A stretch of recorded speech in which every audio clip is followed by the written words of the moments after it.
علی بھائی، اگلا سوال ہے کہ اگر کوئی غیر مسلم دین پر تحقیق کے دوران مر جائے اور وہ اسلام تک نہ پہنچ پائے تو ایسے آدمی کے ساتھ اللہ تعالیٰ قیامت کے دن کیا معاملہ فرمائے گا؟ یہ تو اللہ ہی جانے جی. ہماری تو خواہش ہے کہ کوئی بھی انسان دوزخ میں نہ جائے. ہم تو ایک بلی کو دوزخ میں گرتا ہوا برداشت نہیں کر سکتے. لیکن دوسری طرف یہ بھی ایک ریالٹی ہے کہ ان اللہ لا یغفر ان یشرک بہ ویغفر ما دون ذلک لمن یشاء. اللہ شرک کو کبھی معاف نہیں کرے گا، اس کے علاوہ ہر گناہ معاف کر دے گا جس کے لیے چاہے. اگر کوئی شخص موحد ہے، ایک اللہ کا ماننے والا ہے، نبی علیہ السلام کی دعوت اس تک پہنچی نہیں، تو صرف توحید پر ایمان بھی اس کے لیے کافی ہے. کیونکہ صحیح مسلم میں حدیث ہے، جس نے میرے بارے میں سن لیا کہ میں اللہ کا پیغمبر ہوں، چاہے وہ اہل کتاب میں سے ہوا، یہودی یا عیسائی، آپ نے باقاعدہ نام لیا یہودی اور نصرانی، اور وہ مجھ پہ ایمان نہ لایا تو وہ دوزخ میں جائے گا. لیکن ظاہر ہے اس میں امپلائڈ ہے کہ اس تک نبی علیہ السلام کا صحیح تعارف پہنچا ہو. اگر ہم جیسے مسلمانوں سے تعارف پہنچ رہا ہے تو وہ بڑا نیگیٹو تعارف ہی پہنچ رہا ہے. اب اللہ تعالیٰ فیصلہ کرے گا کہ کسی کو کیا گیون سرکمسٹانسز دیے گئے تھے، اس میں بہتر پرفارم کیا کر سکتا تھا. باقی جو سورہ بقرہ کی آیت نمبر 62 سے لوگ پلی لیتے ہیں نا، اس میں میرا یوٹیوب پہ کلپ ہے، کیا یہودی اور عیسائی بھی جنت میں جائیں گے. بعض جو لوگ ہیں وہ اس کو دوسری طرف لے جاتے ہیں، وہ بھی بات بالکل غلط کرتے ہیں. لیکن اس میں ایک پورشن جو ہے وہ واقعی ایک امپورٹنٹ ہے، وہ پھینکنے والا نہیں ہے کہ اس کو اس طرح چیپلی اگنور کر دیا جائے. ان الذین آمنوا والذین ہادوا، سورہ بقرہ آیت نمبر 62. بے شک جو لوگ ایمان لائے یا یہودی ہیں، والنصارى، اور نصارہ یعنی عیسائی، والصابئین، اور صابی ابراہیم علیہ السلام کے دین کے ماننے والے. اس سے مراد ستارہ پرست نہیں ہے. من آمن باللہ، جو ایمان لے آئے اللہ پر، والیوم الاخر، اور آخرت پر، وعمل صالحا، اور نیک اعمال کرے، فلہم اجرہم عند ربہم، تو اس کے لیے اس کے رب کے ہاں اجر ہے. ولا خوف علیہم ولا هم یحزنون، اس کے لیے نہ قیامت میں کوئی خوف ہوگا نہ کوئی غم.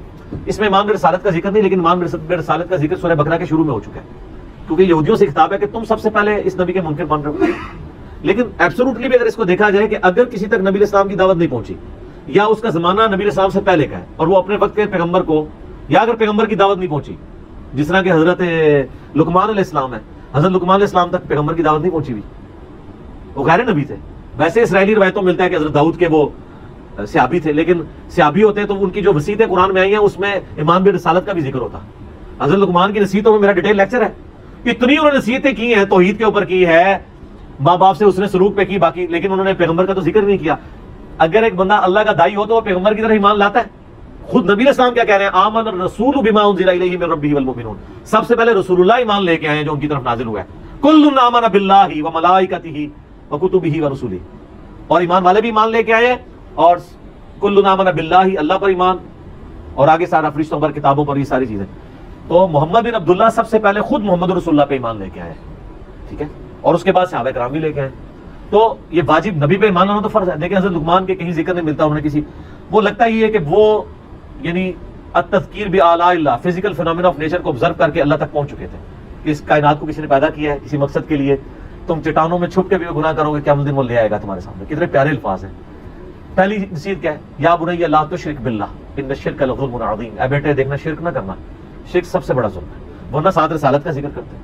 تو اس سے یہی لگتا ہے کہ اگر کوئی شخص گیون سرکمسٹانسز میں خدا اور آخرت کو مان لے اور اس سے پیغمبر کا پیغام نہ پہنچا ہو یا ٹیمپرڈ فارم میں، پھر وہ اللہ پہ چھوڑنا چاہیے. اور میں آپ کو بتاؤں بڑے بڑے موحدین موجود ہیں غیر مسلموں میں بھی، اور بعض اوقات تو ان کی خدا کے ساتھ ایسی کمٹمنٹ ہے وہ مسلمانوں میں نظر نہیں آتی. ایک بندہ کرسچن تھا، نام اس کا ذہن سے اتر گیا، یورپ میں. اس نے اپنے بارے میں، یعنی اس کی بایوگرافی اس نے خود بھی لکھی، بڑی زبردست بات اس نے لکھی. میں نے اس کے اوپر پڑھی ہے، یقین کریں بندے کے آنسو نہیں رکتے. ہے کرسچن. وہ کہتا ہے کہ میری عمر 70+ ہو چکی ہے اور مجھے ڈاکٹروں نے بلڈ کینسر ڈائگنوز کر دیا، اور میں اس دن سے خوش ہوں. کہتے ہیں میں نے یہ بھی دیکھا ہے میرے ساتھ کتنے میرے لوگ ایک ایک کر کے فوت ہو گئے، اور میرے دوستوں کو جب کبھی کوئی بیماری کا پتہ چلتا تھا کہ تمہاری زندگی کے اتنے دن رہ گئے ہیں، تو وہ لگتا تھا اس اتنے دنوں سے پہلے ہی مر جائے گا غم سے، کیونکہ اس نے دنیا کی زندگی کو سب کچھ سمجھا ہوا تھا. کہتا ہے جس دن سے مجھے پتا چلا ہے نا، تو میں تو بےتاب ہوں مرنے کے لیے. کہتا ہے اس لیے کہ میری عمر اس وقت 5 سال تھی جب میں نے پہلی دفعہ یہ چیز سنی تھی کہ مجھے کسی نے پیدا کیا ہے، اور اس گارڈ کی ڈیمانڈ ہے کہ میں ہفتے میں ایک دن، سنڈے کا دن اس کو دوں.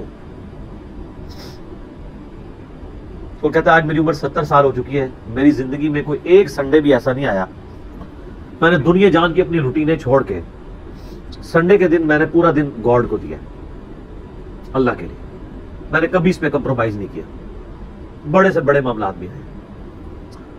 تو کہتا ہے مجھے امید ہے کہ جس گاڈ کے لیے میں نے اتنی کمٹمنٹ کے ساتھ زندگی گزاری ہے, میں نے اس کے اوپر کسی کو کمپرومائز نہیں کیا, وہ مجھے رسوا نہیں کرے گا.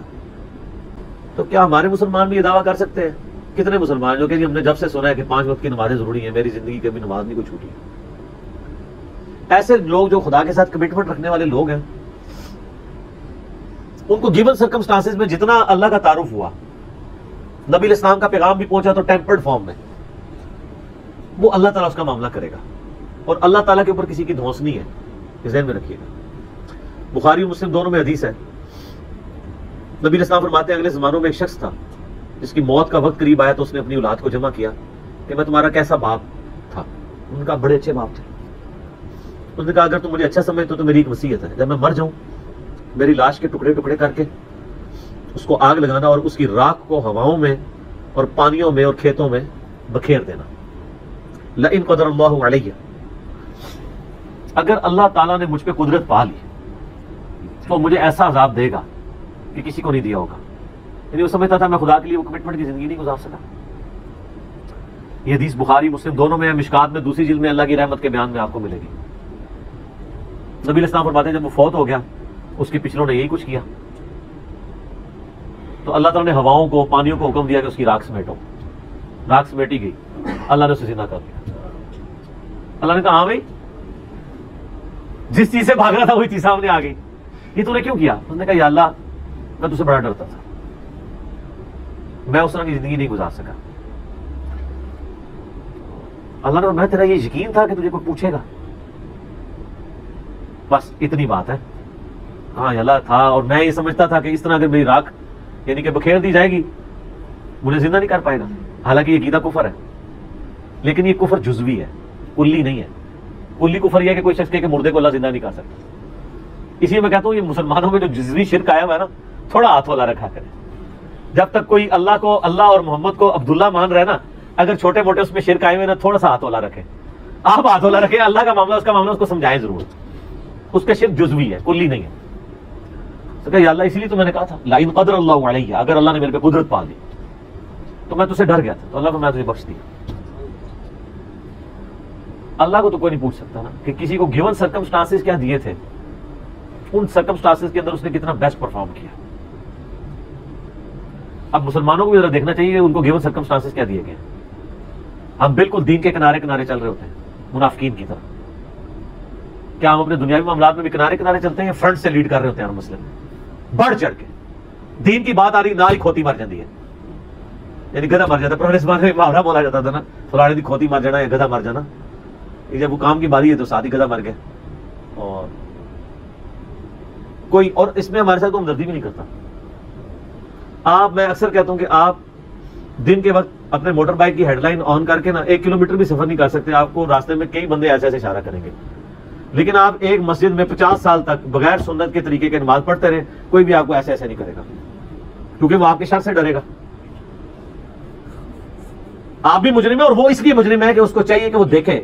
مجھے بتائیں آپ کے سامنے ایک نابینا شخص ہے اور وہ ایک گڑھے میں گرنے والا ہے, تو آپ چیخ نہیں مار دیں گے ایک بار, اور وہ نابینا بھی آپ کی چیخ کو بھول کے کہے گا شکر اس نے بچا لیا. لیکن دین کے معاملے میں آپ کسی کو پیار سے, محبت سے, کسی طریقے سے بھی سمجھانے کی کوشش کرے تو وہ آگے سے آپ کو دشمن سمجھتا ہے. لیکن دنیاوی منفعت میں نہیں سمجھتا, کہتا ہے مہربانی سر, بڑی مہربانی. دین کے معاملے میں, اور دین کا یہ حال ہے کہ سب سے آخری پرائرٹی پہ بچہ بھی اسکول میں داخل کرانا 10 بندوں سے مشورہ ہوتا ہے. اور دین یہ ہے کہ جس آپ فرقے کی محلے کی مسجد میں پیدا ہوئے آپ کا وہی فرقہ ہے. ٹوٹل یہ آپ کی تحقیق ہے. میری جو پچھلے دنوں جو ویڈیو ایک چھوٹی چڑی تھی, زندگی بدلنے والی گفتگو, اس میں نے یہ تو پرونا رویا ہے کہ ادھر تو پیکے والا ہی معاملہ چل رہا ہے. تحقیق کا مطلب یہ سمجھتے ہیں کہ اچھا اب میں نے تحقیق یہ کرنی ہے کہ چونکہ میرے محلے کی مسجد بریلویوں کی ہے تو بریلوی کون ہوتا ہے جس کو یہ کام کرنے چاہیے. وہ اس طرف نہیں جائے گا کہ میں اسلام کو دیکھوں, وہ بریلوی دیوبندی اہل حدیث شیعہ کی طرف جائے گا. یہ آپ نے دیکھا کتنا فرق ہے. کوئی بندہ کہ جی میں تحقیق کر کے مسلمان ہوا ہوں. جتنے بریلوی دیوبندی اہل حدیث بیٹھے ہوئے وہ اس لیے کہ ان کے باپ دادا تھے یا انہیں محلے کو وہ مسجد لگتی تھی. تو سر میرا ایک معصومانہ سا سوال ہے کہ اگر آپ کے محلے میں قادیانی کی مسجد عبادت گاہ لگتی ہوتی یا آپ کے ابا جی قادیانی ہوتے تو آپ ماشاءاللہ بہت تحقیق کر کے مسلمان ہو جاتے, قادیانی ہوتے. اور دوسری طرف حال یہ ہے کہ جاہل سے جاہل آدمی بھی میرا ایسا کپڑا خریدنے جائے نا، کپڑے کو ایسے کر کے ضرور دیکھتا ہے، لیکن دین کے کسی عمل کو ایسے کر کے نہیں کوئی دیکھتا کہ یار نماز، یعنی ہر ایک کو نہیں پتا کہ کوئی اس طرح نماز پڑھے کو میں چیک ہی کروں یا نماز کس طریقے پہ، اور کوئی اتنا لمبا کام بھی نہیں ہے.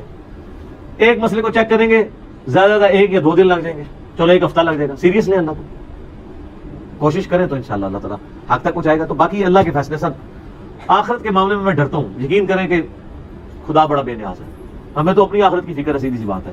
ہم تو کہتے ہیں اللہ تعالیٰ ہماری غلطیوں سے درگزر فرمائے، چاہے کہ ہم لوگوں کے بارے میں فیصلہ کریں. میں تو اپنے بدترین دشمنوں کے بارے میں بھی قطعاً یہ یعنی جرت نہ کروں کہ میں ان کی آخرت کا فیصلہ کر دوں. Not at all. آپ دیکھیں میں یزید کے بارے میں، میرے بارے میں بڑا سخت رویہ رکھتا ہوں، لیکن کبھی آپ نہیں سنیں گے کہ میں نے اس کو کہا کہ وہ جہنمی ہے. آخرت کا فیصلہ اللہ نے کرنا ہے. دنیا میں ڈنگے کی چوٹ پہ جس نے غلط کیا اسے غلط کہیں گے.